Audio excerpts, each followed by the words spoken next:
You see, BJ's torque was if the atlas was down towards the axis, you'd clockwise. If it's up towards you, counterclockwise. Grostic said that didn't work. So then Grostic torqued for the spinous, and he said the inferior facet of the atlas would spin the superior facet of the axis counterclockwise. So all the engineers said that if these structures are contiguous, if one moves one way, the other one would move the same way. So they told me it didn't work, but I still took about 5 years. Now to prove that it works, you'd have to have a spinous and give no torque and it wouldn't move, and then take the same case with torque and it would move. And I never had one incident in 5 years of doing that. And I had my instrument, I had 20 cams. I could put 1 degree torque or 30 degrees, and I never could prove one case. And so we took it out. But you proved it when you turned the shoulder. Yeah, now we were the first ones to raise and lower the headpiece for the spinous and to turn the shoulders. And I got it in the book, this seminar of about 4 spinuses that turned perfect for us. So the spinuses are not a problem for us, because we're gonna, as you laterally flex to the right, the spinous turns to the left whether you want it to or not. So on your side, if the spinous is towards the ceiling, we laterally flex, and if it's towards the floor, we laterally flex. We lower it down so it turns up. And so I tell the story, I named my dog Torque.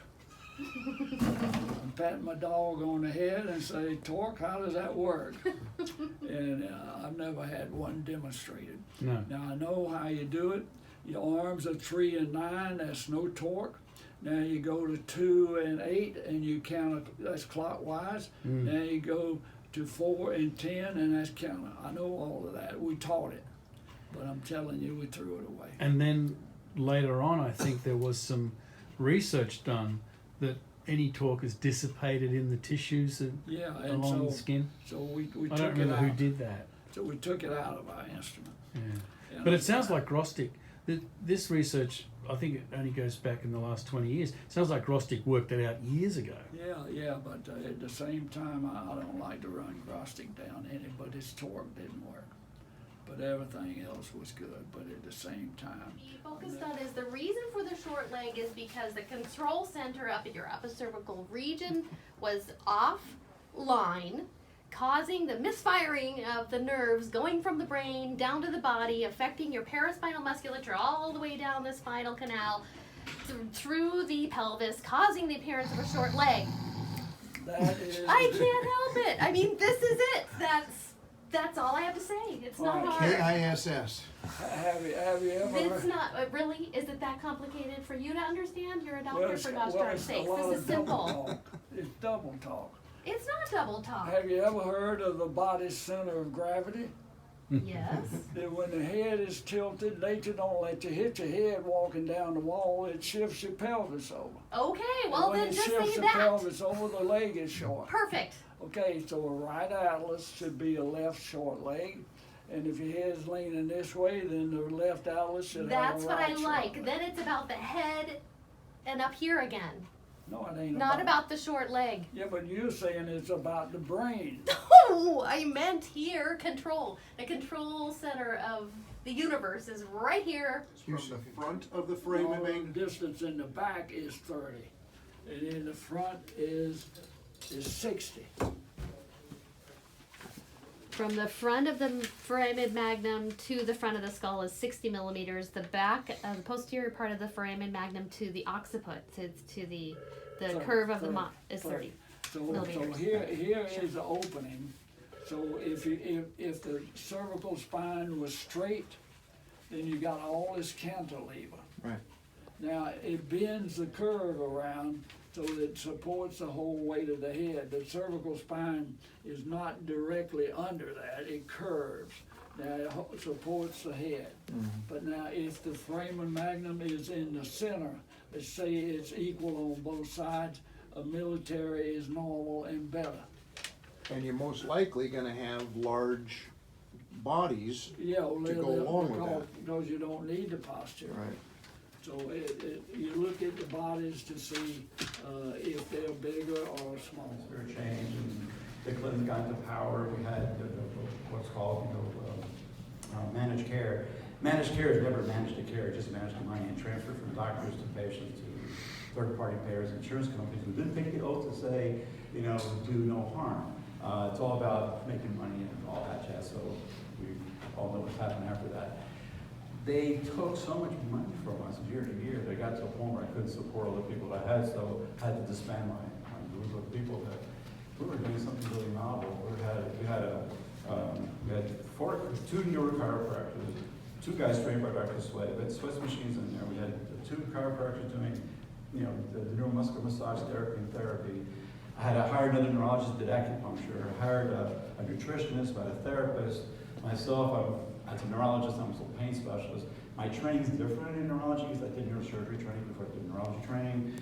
And then I did 2 years of neurophysiology, neuropharmacology, and epilepsy training, and also sleep. So I'm an electrician of the brain.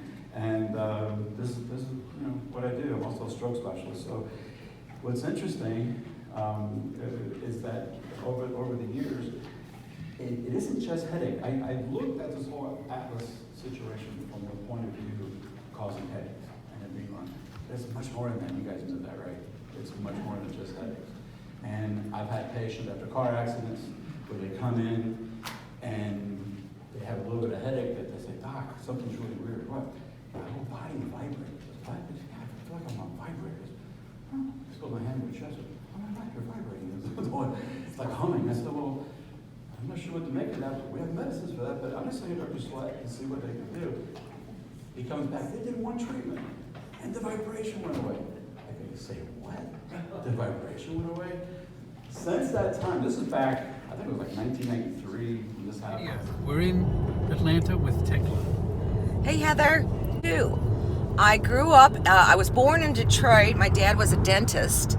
My mother was a English major, had her master's, and we had I had eight other brothers and sisters, and we moved when I was in 2nd grade after I made my Holy Communion to Grosse Pointe Farms, Michigan.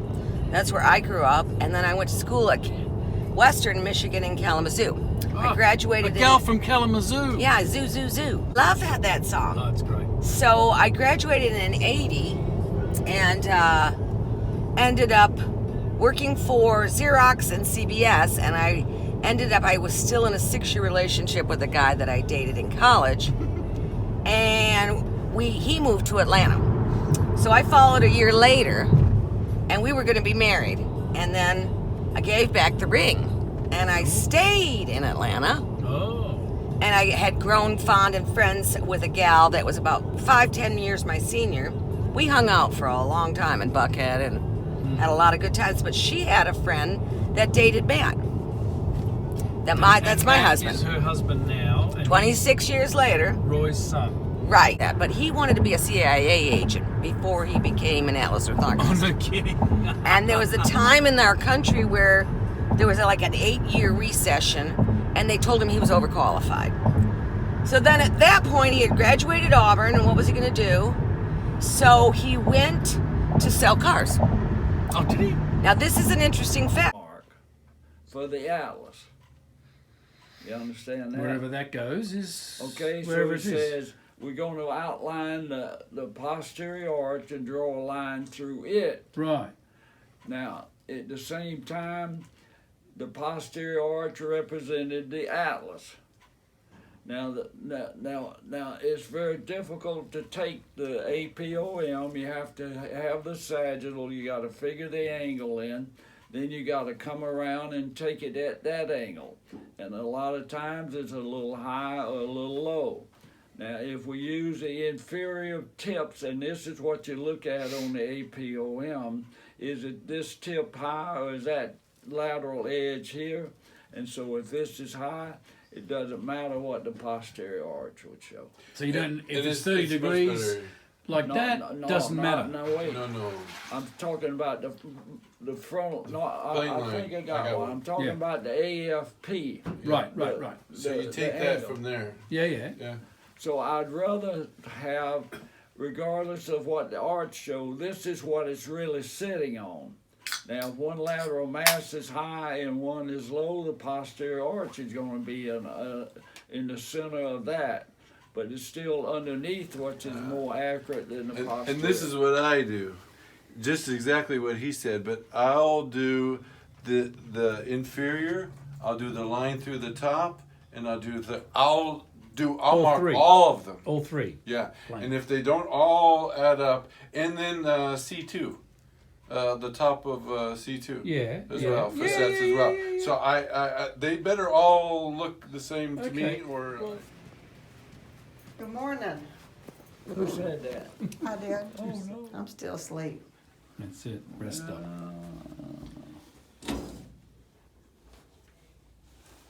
Okay, she comes short on the left, and I think it's short a little bit. All right. Don't tell me. I'll have a look. Oh well, it's definitely. It's sort of a quarter. Yeah. Yeah. You agree? Uh-huh. Yeah. Okay. All right, Tina, I want you to sit up and face the door.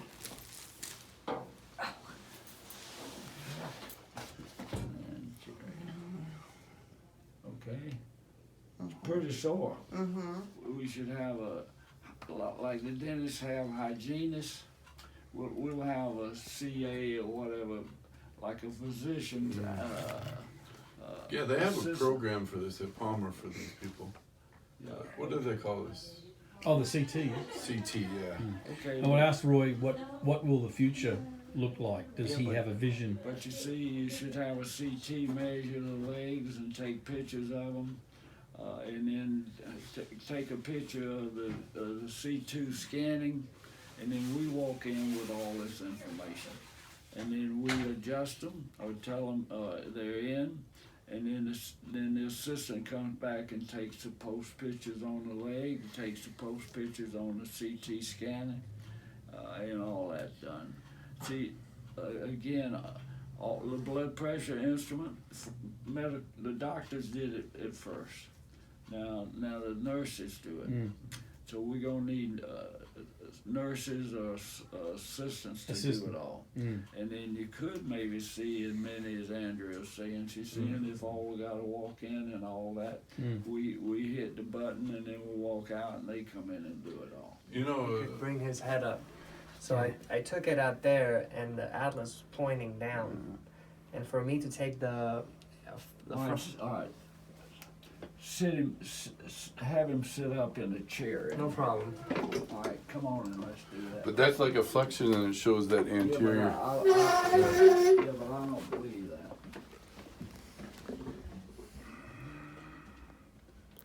You see how the whole thing is Yeah. there? That was at 20 degrees down. Was it? Yeah. Full-blooded polar bear, and the daddy said, "Yeah, why are you asking that?" He said, "'Cause I'm freezing to death." Board of directors, we put all the 5 doctors on the board of directors, except the Nuka guy, and so Gregory? Gregory. I called Gregory and asked him if he would come to Atlanta and teach the Grostic programs with us, and he said no, he wanted to start his own program. Right. But I put Mrs. Grostic on our board of directors because we were using their name. So we did that for a number of years, and then John David Grostic, the son, graduated from Palmer. So he came. Oh, and, yeah. And he came, and we put him on our board of directors. And we were doing pretty good for a number of years. And then Palmer College called John David Grostic and asked him to come to Palmer and teach the Grostic work. Well, we thought that was great, but when he left, he withdrew from our program, from being a director. Well, when he withdrew, Mrs. Grostic withdrew. So I said, we can't present something with no member of the family supporting us. And it turned out right because Sid Williams was wanting to call Life Grostic. Oh. and they refused. And matter of fact, she left the college. She was teaching. So they wouldn't support Sid, and I knew they wouldn't support us. So then I went and hired a librarian and a lawyer, and I said, we got to have a new name. And I was trying to decide if it should be a neurological name or an osteological name. And I said, we're straightening the spine, so we should call it orthospinology. So we created that, and I was president of it. And then we had 5 directors with no Grostic people in there, and we were teaching hand adjusting. So then I said I want to design an instrument that would do the same thing as hand adjusting, and I wanted the orthospinology program to teach hand and instruments. And 3 out of the 5 doctors, and this was before any instruments were, they said, no, chiropractic is by hand only, and we don't want to teach instruments. So I said, well, if you don't want to teach instruments, I'm going to resign.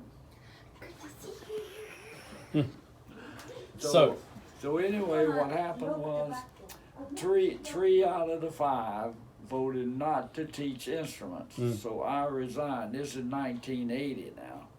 80. 80. So I resigned, and then they didn't seem to mind that at all. And so then I said, I'm going to teach instruments and not teach hand. But the good part is, the 3 that voted against me, all 3 ended up using instruments. Now 2 of them use our instrument, and one of them, Jim McAlpine, not Jim and Bobby Smith, use our instrument. Ken Humber uses Laney's hand instrument. So Which is mechanical. Yeah. It drives. It's a staple machine, and it drives hard metal staple into hard wood. Now the guy that did that, this is not part of the story, but it is included. He went down to Sears Roebuck and bought a staple machine, and he then put a stylus tip on it, and was using that. Now he and I were friends. Oh, we still are. He did die, but nevertheless, I was going to Birmingham like once a month, and he'd come to Atlanta, and we were trying to decide. And he even offered me the hand instrument. He said, "You're putting seminars on. You're welcome to claim this, or you take it." And I said, "No, I want to have a table model instrument." We were good friends, and so. Who was that? Cecil Laney. Oh, Laney. Yeah, and so what was happening? We were both trying to develop an instrument, but he developed a hand one, and then I said, no, I want the table model one. So what happened was, we then, I resigned, and I said, I'm not going to teach hand anymore. And so those 3 guys all ended up doing pretty nice. Now Tom Humber stayed with me, and he bought our first instrument. Yeah. So he was on our first board. So then we had my friend Dave Armisen, when from the orthospinology group. He came in and was president of the orthospinology group for a while. And then he withdrew and went with us on our orthogonal program. And so they kept the program going, the orthospinology, and they've had it ever since. So it's hand adjusting using Grostic. Instrument. After hours. A table instrument. A table model instrument. And so he went and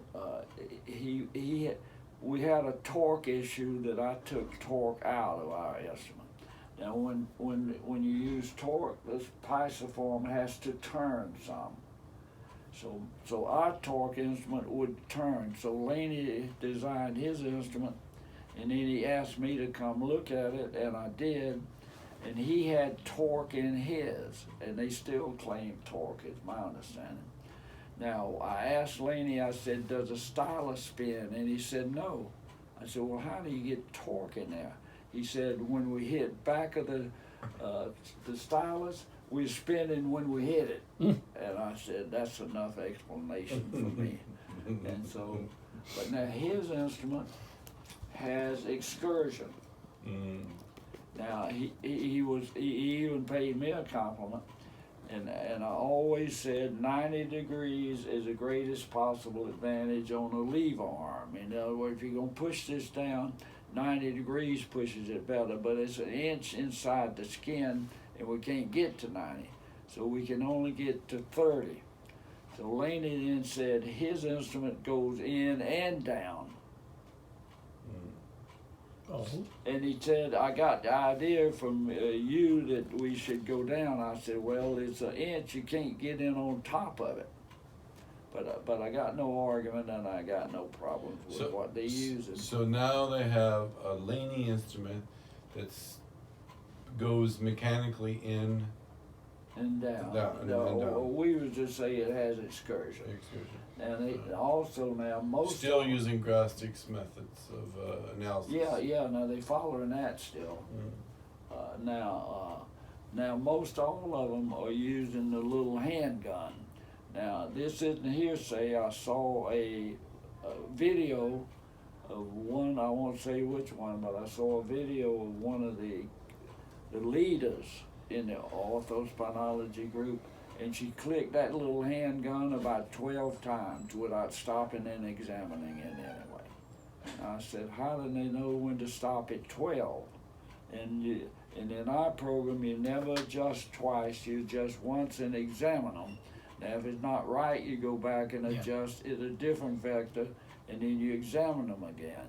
Now, if it's not right again, you could go back and change it again, but never give more than about 3 adjustments at one time.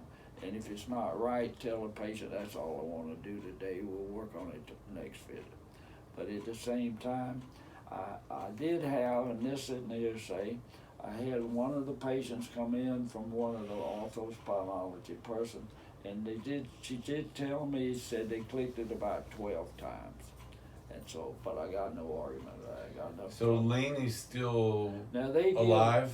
No, he died. But the point is, they're saying Laney is the leader of their group now. Ortho. Yeah. Right. And so that's fine by me. But they've got a table instrument too now. Huh? Yeah, they have a table. They've got a table instrument as well now. Yeah, the orthospinology people. They got Laney's instrument. Yeah. Table instrument, and he got his handheld instrument. Right. Now, most of them use the handheld. Yeah. Now, I don't know how many, I've never seen a video of them using Laney's table instrument, so I don't know if they repeat that also either. You began 1980 on your own? Yeah, I left it alone. Then I said I'll never have another board of directors.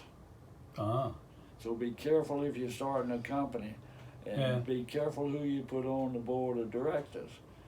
We say put your wife on it if she likes you, put your preacher on it, and put your lawyer on it. But at the same time, be careful who you put on there. You can get voted off.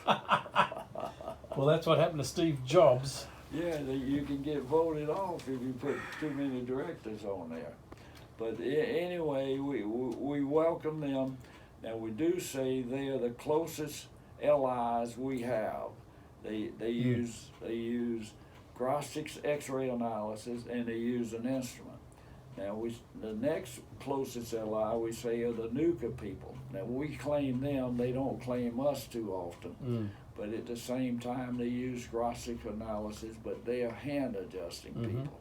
It's Hartsfield, right? And this is Tom Humber and me, and this is a guy named Craven. Yeah. Now this guy here, him and his brother were big Grostic people, but he wasn't in on our board. So this is 4 out of 5. Continued on that board. Was on our board, and then I put my brother-in-law on the board. Who's that? Bobby Smith, and you won't believe that. Of the 3 that voted against hand instruments, he was one of them. So I said I'll never put another relative on the board of directors. But he did end up using our instrument. Right. And then Jim McAlpine voted against me, and he ended up using our instrument. And then